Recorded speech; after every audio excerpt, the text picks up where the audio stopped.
বিশ্বনাথত অসম জাতীয়তাবাদী যুৱ ছাত্ৰ পৰিষদৰ কা বিৰোধিতাৰে প্ৰতিবাদী কাৰ্যসূচী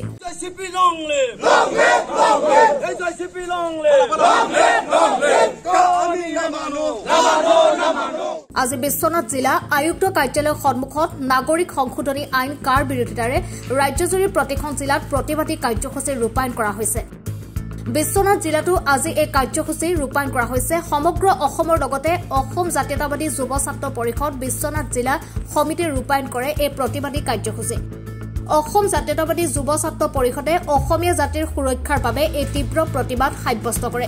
এই আইনৰ আধাৰত বিদেশী বুজা নোলোৱাৰ দাবী জনাই এই কা কোনো কাৰণতে বলবৎ নহয় তাৰ বাবে এই প্ৰতিবাদ সাব্যস্ত কৰে।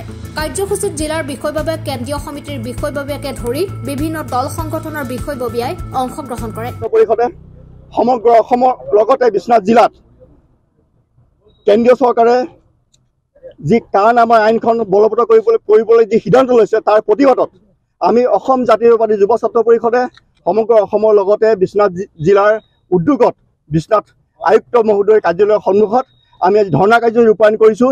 এইকাৰণে আমি ধৰ্ণা কাৰ্যসূচী ৰূপায়ণ কৰিছোঁ যিহেতু কাখন এখন অসাংবিধানিকভাৱে আমি গণ্য কৰিছোঁ। এইকাৰণে আমি অসাংবিধানিকভাৱে গণ্য কৰিছোঁ। চাওক, বিগত দিনত অসম আন্দোলন হ'ল, ভাষা আন্দোলন হ'ল, তাৰ পাছত অসম চুক্তি ৰূপায়ণ হ'ল, শ শ আমাৰ নিচিনা ডেকা শ্বহীদ হ'ল, তাৰ বিনিময়ত অসম চুক্তি ৰূপায়ণ হ'ল। তাৰ পাছতো অলৰেডি ব্ৰিটিছৰ দিনৰ পৰাই অসমত এখন আইন প্ৰযোজ্য হৈ আছিলে, যোনখন আইন হৈছে যে Bengal eastern frontier regulation act 1873। আৰু সেইকাৰণে বেংগল ইষ্টাৰ্ণ ৰেগুলেশ্যন এক্টখনৰ আধাৰতে আমি গণতান্ত্ৰিক প্ৰক্ৰিয়াৰে ৰাজপথত আন্দোলন কৰাৰ উপৰিও ভাৰতৰ উচ্চতম ন্যায়ালয়তো আমি ইয়াৰ ইনাৰলাইন পাৰ্মিটৰ বিৰুদ্ধে আমি মানে বলবৎ হ'ব লাগে বুলি আমি আপিল কৰিছোঁ।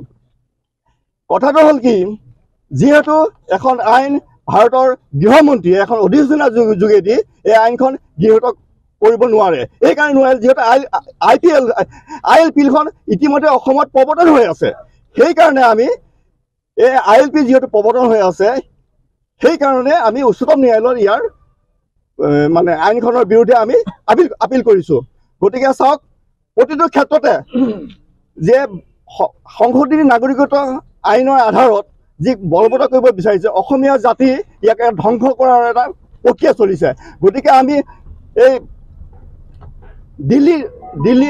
দিল্লী আৰু নাগপুৰৰ যি মানে তোষামোদকাৰী ৰাজনীতিবিদসকলক আমি অনুৰোধ জনাইছোঁ যাতে অসমীয়া জাতি ৰক্ষা কৰাৰ কাৰণে এই আইনখন যাতে আপোনালোকে মাত মাতক যে এই আইনখন কোনো কাৰণে যাতে বলবৎ হ'ব নোৱাৰে।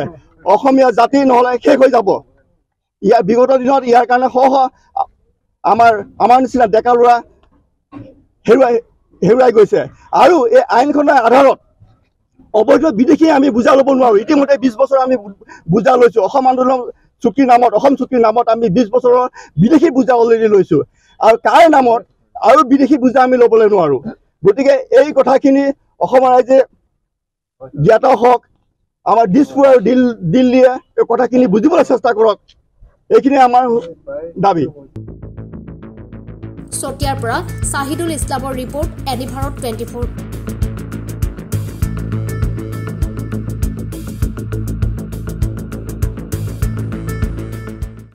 নমস্কাৰ, মই তৰালী শৰ্মা। NE ভাৰত 24 এটি নতুন ছেটেলাইট চেনেল অতি সোনকালে আপোনালোকে দেখিবলৈ পাব, আপোনালোকৰ ওচৰ পাবহি। মই NE ভাৰত 24ৰ সকলো লোকে শুভেচ্ছা জ্ঞাপন কৰিছোঁ। আমাৰ সাংস্কৃতিক জগত, সামাজিক, ৰাজনৈতিক সকলো খবৰবোৰ আমাক সঠিকভাৱে দিব, তাৰে কামনা কৰিছোঁ। ধন্যবাদ।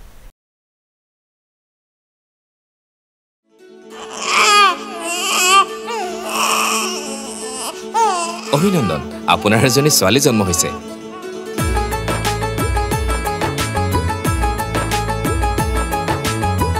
লাহি পাহিয়ে